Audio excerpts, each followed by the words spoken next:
오늘 청취자분께서 보내주신 아주 흥미로운 자료를 좀 보려고 하는데요. 네. 거의 40년 된 투자 고전이죠. 윌리엄 오닐의 최고의 주식 최적의 타이밍. 이 책에 대한 개인적인 회고록이에요. 아, 그 유명한 책이군요. 네.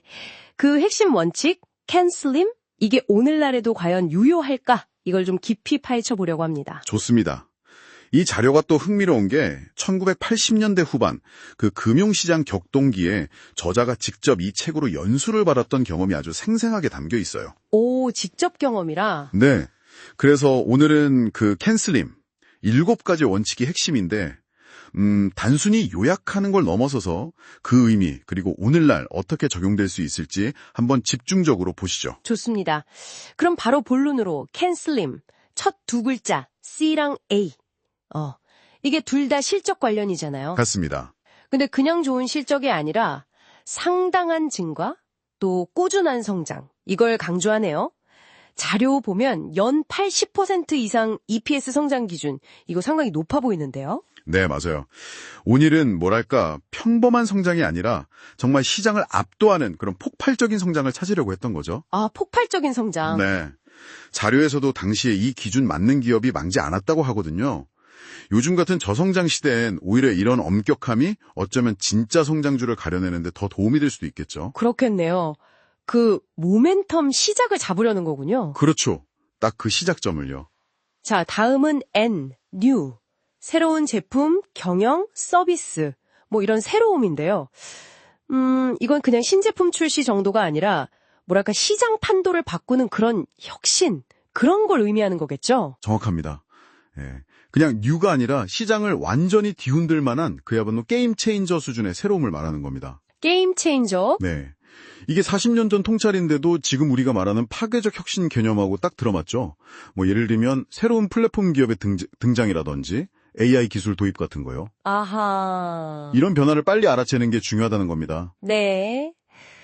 다음 S는 수급, 서플라이 앤 디맨드인데 자료에서 배춧값 비유 든 게 재밌었어요. 아, 네네. 저도 그거 보고 재밌다고 생각했어요. 주식도 결국은 수요 공급이다 이거잖아요. 그렇죠. 아주 직관적이죠. 그래서 자사주 매입이나 소각이 왜 중요한지가 딱 와닿더라고요. 맞습니다.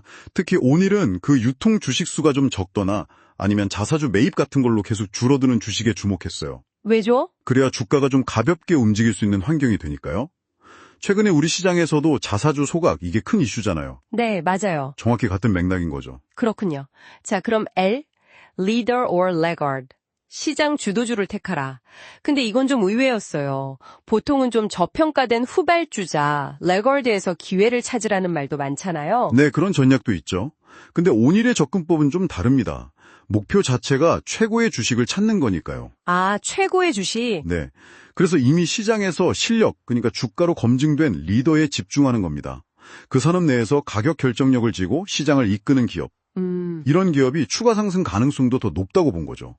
그러니까 뭐랄까 소외주 발굴 전략하고는 철학 자체가 다른 거예요. 아, 이해가 되네요. 그럼 다음 I, institutional sponsorship. 기관 투자자의 관심. 이건 왜 개인 말고 기관을 봐야 하는 건가요? 기관, 특히 연기금이나 아주 큰 펀드들은요. 정보력이나 분석력이 개인이랑은 좀 다르잖아요. 그렇죠. 그리고 보통은 좀 더 장기적인 관점에서 투자를 하죠. 그래서 이들이 어떤 종목의 지분을 꾸준히 늘려간다. 이건 그 기업의 펀더멘털이나 성장성에 대한 일종의 품질 보증처럼 해석될 수 있는 거예요. 아, 품질 보증. 네. 자료에서도 한국 시장에서는 특히 외국인 투자자들의 수급 동향이 중요하다고 강조하고 있고요. 그렇군요. 마지막에 M, 마켓 디렉션, 시장 전체의 방향상, 그러니까 거시지표를 봐라 이거네요. 맞습니다. 아무리 좋은 나무, 그러니까 개별 종목을 골라도 숲, 즉 시장 전체가 무너지면 뭐 속수무책일 수 있으니까요. 그렇죠. 네. 환율이라든지 금리, 유동성 같은 이런 거시지표들을 통해서 지금 시장 온도가 어떤지, 투자하기에 적절한 시기인지 이걸 계속 확인해야 한다는 거죠. 결국 이 7가지 원칙이라는 게 개별 기업 분석, 그러니까 미시적인 거랑 시장 전체 분석, 거시적인 걸 잘 결합하는 틀이네요. 네, 정확합니다. 그게 핵심이죠. 기본적인 분석과 기술적 분석을 함께 활용해서 자신만의 원칙을 만드는 토대가 되는 겁니다. 그런데 이 책에서 인용한 월가격언이 참 인상 깊었어요. 황소도 돈을 벌고 곰도 돈을 벌지만 돼지는 도살장으로 끌려간다. 이게 무슨 뜻일까요? 아, 그 비유가 정말 의미심장하죠? 네. 강세장이든 약세장이든 시장 상황에 관계없이 기회는 찾을 수 있다는 겁니다. 황소든 곰이든요. 그걸 실행하는 과정에서 자기 탐욕을 컨트롤하는 그 규율, 그게 없으면 사실 소용없다는 거예요. 결국 심리관리랑 원칙 준수. 그렇죠.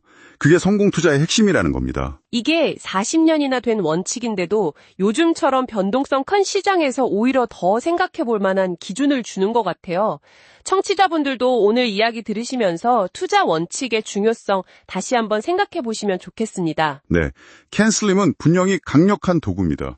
하지만 이걸 어떻게 사용할지는 결국 각자에게 달려있는 거죠. 그렇죠. 그래서 마지막으로 이런 질문을 한번 던져보고 싶어요.